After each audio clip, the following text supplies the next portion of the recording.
আসসালামু আলাইকুম everyone, welcome back to my channel. আশা করি আল্লাহর রহমতে সবাই ভালো আছেন।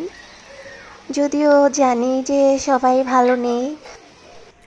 এই যে কয়েকটা দিন ধরে এভাবে টানা বৃষ্টি হচ্ছে, আর মুহূর্তের মধ্যেই দেখা যাচ্ছে যে পানিতে তলিয়ে যাচ্ছে সব কিছু। আমরা তো এখানে এই 4 তলা থেকে এই জিনিসটা জাস্ট দেখতেই পারতেছি, বাট যারা হচ্ছে এখন বাংলাদেশের বিভিন্ন জায়গায় হচ্ছে বন্যায় কবলিত, সেই কষ্ট তো তারাই বুঝবে তাদের উপর দিয়ে কি যাচ্ছে।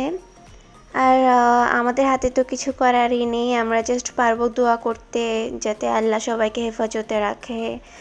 তো আমাদের উচিত এটাই করা, সবার জন্য দোয়া করা। এর থেকে বেশি তো আমরা আর কিছুই করতে পারবো না। যাই হোক, ফেসবুকে ঢুকলেই তারপর হচ্ছে বিভিন্ন নিউজ চ্যানেলে এইসব বন্যার পোস্ট দেখে, বন্যার ভিডিও দেখে অনেক খারাপ লাগতেছে সকাল থেকে। মন থেকে দোয়া করি আল্লাহ যেন বন্যায় কবলিত সবাইকে হেফাজতে রাখে। আর আমার আজকের ব্লগটা হচ্ছে আমি সকাল থেকে শুরু করছি। তো আমার লাস্ট ভিডিওতে আমি আমার আম্মু আর আমার হাজব্যান্ডের সম্পর্কটা তুলে ধরেছিলাম। তো সেইখানে দেখলাম যে অনেকের জলে পুরো একদম ছারখার হয়ে গিয়েছে। অনেকেই তো আমাকে ফেক আইডি দিয়ে কমেন্ট করা হয়েছে যে বাড়াবাড়ি না করতে, শো অফ না করতে, হ্যান ত্যান। তো আমি এখানে তেমন কিছুই শো অফ করিনি। আমি হচ্ছে যে এটা রিয়েল, আর যে এটা হচ্ছে আমার সাথে রেগুলার ঘটতেছে, যেহেতু এটা আমার ব্লগের চ্যানেল, এখানে রেগুলার যা হয় আমি তো তাই শেয়ার করে থাকি, আর সেটাই শেয়ার করেছি। মোরওভার আমার হচ্ছে আম্মু আমার বিয়েতে কিন্তু একদমই রাজি ছিলেন না। আম্মুকে অনেক কষ্টে রাজি করানো হয়েছে, তারপরও আম্মু বিয়ের পুরো মনে হয় 1 মাস পর যে আমাদেরকে মেনে নিয়েছেন। আম্মু কিন্তু বিয়েতে একদমই মত ছিল না। আম্মুর কথা ছিল যে যেহেতু আমার নিজের একটা ইনকাম আছে, আমার ভাইয়ারাও ভালো ভালো পজিশনে আছে, দেন আমার আব্বুরও ভালো একটা বিজনেস ছিল, এখন যদিও আব্বুর বয়স হয়েছে, তো আমার নিজের ইনকামও হচ্ছে, বাসা বসেই তো আমি ভালো ইউটিউবে আর্ন করতেছি। দেখা যায় যে রেগুলার ভিডিও দিলে মাসে 20 থেকে 30Kও আমার হচ্ছে ইনকাম হচ্ছে। তো সেই জন্য আম্মুর কথা ছিল এরা তো বড় হইতেছে, এখন যদি বিয়েটা হয় তো এরা ভালো থাকবে কি না, এই নিয়ে আম্মু অনেক ডাউটে ছিলেন। তো বিয়ের পক্ষে সবাই থাকলেও আম্মু একদমই বিপক্ষে ছিলেন, আর অনেক কঠোরও ছিলেন। তারপর হচ্ছে অনেকেই কিন্তু মাঝে আমাকে কোয়েশ্চেন করেছিল যে আমার বিয়ের কি খবর, অনেক আগেই বলেছিলাম, বাট এখনও কিছু জানাইনি কেন, বা কিছু হয় নাই নাকি। তো অনেকেই রিপ্লাই করেছিলাম, আর অনেকেই হচ্ছে রিপ্লাই করা হয়নি তখন। সে যাই হোক, আম্মু কিন্তু একদমই বিপক্ষে ছিলেন, আর অনেক কিছু বুঝিয়েছিলেন আমাকে, আর বলতেছিলেন যে যেহেতু আমার নিজের একটা ভালো আর্ন আছে বাসায় বসে থেকে, তারপর এই তো আর কি, এইসব অনেক কিছু বুঝিয়েছেন আর কি। তারপরে আম্মুকেও আমার ফ্যামিলির থেকে বোঝানো হলো, বিশেষ করে হচ্ছে আমার ভাইয়া, আমার বড় ভাই আমার সাপোর্টে ছিলেন বিয়ের ক্ষেত্রে। তো আমি হচ্ছে আমার কথা ছিল যে আম্মু যেটা বলছেন এটাও রাইট, তারপরও আরেকটা জিনিস ছিল কি, আমার ভাইয়ারা বিয়ে করে তারপর হচ্ছে নিজেদের সংসারে বিজি হয়ে যাবেন, আম্মুরও এজ হচ্ছে, আম্মু আব্বু দুজনের এজ হচ্ছে। তো আমি তো আর কারো সংসারে হচ্ছে বসে থেকে থাকতে পারবো না, কারণ যার যার সংসারে নিজেদের স্বাধীনতা লাগে। সে যাই হোক, ওল্ড কথা বলে লাভ নেই, বাট এখন হচ্ছে আমার আম্মু কিন্তু আমাদেরকে মেনে নিয়েছেন। আমার হাজব্যান্ডকে দেখে আম্মু ইমপ্রেসড, আর প্লাস হচ্ছে তার বিহেভিয়ার, তার কেয়ার, সব কিছুতে আম্মু ইমপ্রেসড। এই জন্য কিন্তু আম্মু বিয়ের পরবর্তীতে, বলা যায় যে বিয়ের প্রায় 1-1.5 মাস পর থেকে আম্মু আমাকে অনেক সাপোর্ট করছেন। তারপর হচ্ছে আমার সংসারে যা লাগে টুকিটাকি সব কিছুতে আমার আম্মু হেল্প করতেছেন। তো মায়েদের মন হচ্ছে নরম হয়, সব মা না আবার, কারণ হাতের 5 আঙ্গুল সমান না, আর হচ্ছে জন্ম দিলেই মা বাবা হওয়া যায় না, মা বাবা হতে যে দায়িত্ব পালন করতে হয় সবাই কিন্তু তা করে না। অনেকেই নিজেদের ফ্যান্টাসি নিয়ে বিজি থাকে। সে যাই হোক, এখন কমেন্ট প্রসঙ্গে যা বলবো সেটা আমাকে প্রায়ই দেখা যাচ্ছে। আর আমি ব্লগ করতেছি, তো রেগুলার হচ্ছে ভিন্ন আইডি দিয়ে সেম টাইপ কমেন্টস করা হচ্ছে। তো আমি এটাই বলবো যে কিছু কিছু মহিলা আছে নিজের হাজব্যান্ডের পরে খেয়ে থেকে অন্যান্য বেটাদের পেছনে ঘুরে বেড়ায়, যেটাকে শুদ্ধ ভাষায় পরকীয়া বলে। এইসব করে এদের তো চক্ষু লজ্জা বলতে কিছুই থাকে না। নিজের লজ্জা শরমের মাথা খাইয়ে দেন হচ্ছে মানুষকে উপদেশ দিতে আসে, তাও হচ্ছে কি বলে অশ্লীল ভাষায়। তো তাদেরকে বলবো, তোমাদের কমেন্ট পড়ার যেমন আমার সময় নেই, তেমনি তোমাদেরকে কমেন্ট তোমরা হচ্ছে আমার কমেন্টের রিপ্লাই পাওয়ার যোগ্যতাও রাখো না, তোমাদের সেই যোগ্যতা নাই, এটা কিন্তু মাথায় রাখবে। আমি তো মাঝে মধ্যে একদম অবাক হয়ে যাই সেটা ভেবে যে বিয়ের পর আমি আমার নিজের মা বাবার বাসায় যে খাবো সেটাও কিন্তু আমার শরম করে, আমার খারাপ লাগে, মানে আমার একটা লজ্জা ফিল হয়। তেমনি আমার হাজব্যান্ড একা কষ্ট করে জব করতেছে, আমাদের সংসারটা চালাচ্ছে, এটাতে আমার যদি কোনো কন্ট্রিবিউশন না থাকে আমার কিন্তু এক্ষেত্রেও আমার নিজের কাছেই নিজেকে খারাপ লাগে।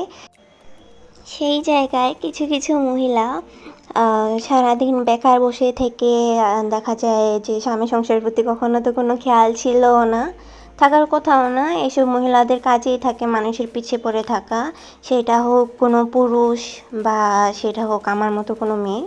তো তেমনি এই মহিলাকে আমার খুব বলতে ইচ্ছে করে যে তোমার কি ব্যবসায় অনেক লস হচ্ছে যে আমার পিছনে পড়ে রয়েছো? তোমার যদি ব্যবসায় এত লস হয়ে থাকে আমাকে একটু জানিও কাইন্ডলি, আমি তোমাকে ভিক্ষা দিয়ে দিব। আমি আগেও বলেছিলাম, এখন আবারও বলতেছি, বারবার বলতে আবার কিন্তু জিনিসগুলো ভালো লাগে না একদম, বাট তারপরও তোমাদের এসব দেখে বলতে বাধ্য হই। যাই হোক, আজকে হচ্ছে দুপুরে সিম্পলি জাস্ট করলা ভাজি করেছিলাম আলু দিয়ে, আর হচ্ছে এখানে আলু দিয়ে চিংড়ি ভাজি করেছি। আর এটা হচ্ছে বাগদা চিংড়ি আই গেস, যেটা হচ্ছে দোকানি বলেছিল। তো আমি কিন্তু আমার আগের ভিডিওতেও বলেছিলাম আমার হাজব্যান্ডের এইসব চিংড়ি খেতে কিন্তু অনেক ভালো লাগে, তাই হচ্ছে ওই দিন চিংড়ি ভুনা করেছিলাম, আজকে চিংড়ি ফ্রাই করেছি।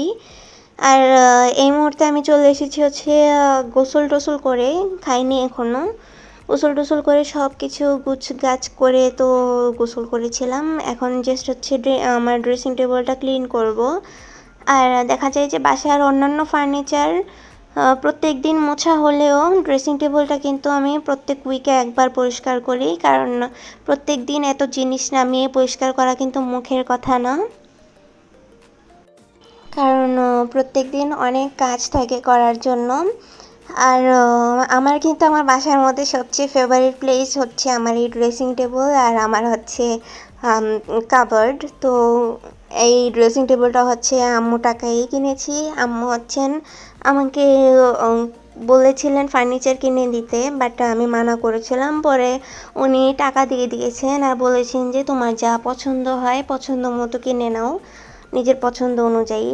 বলছে যে তুমি আর শাওন দুজন মিলে যেয়ে তারপর নিজেদের পছন্দ করে হচ্ছে কেনাকাটা করবা, যেহেতু সংসার তোমার, তো তোমার পছন্দের হওয়া অনেক দরকার। তো সেই জন্যই আমার যে আগের ড্রেসিং টেবিল ছিল আম্মুকে বলেছিলাম যে আমার ওইটা দিলেই চলবে, আমার নতুন লাগবে না। তখন আম্মু অনেক বুঝিয়ে সুঝিয়ে হচ্ছে আমাকে মানিয়ে নিয়েছেন।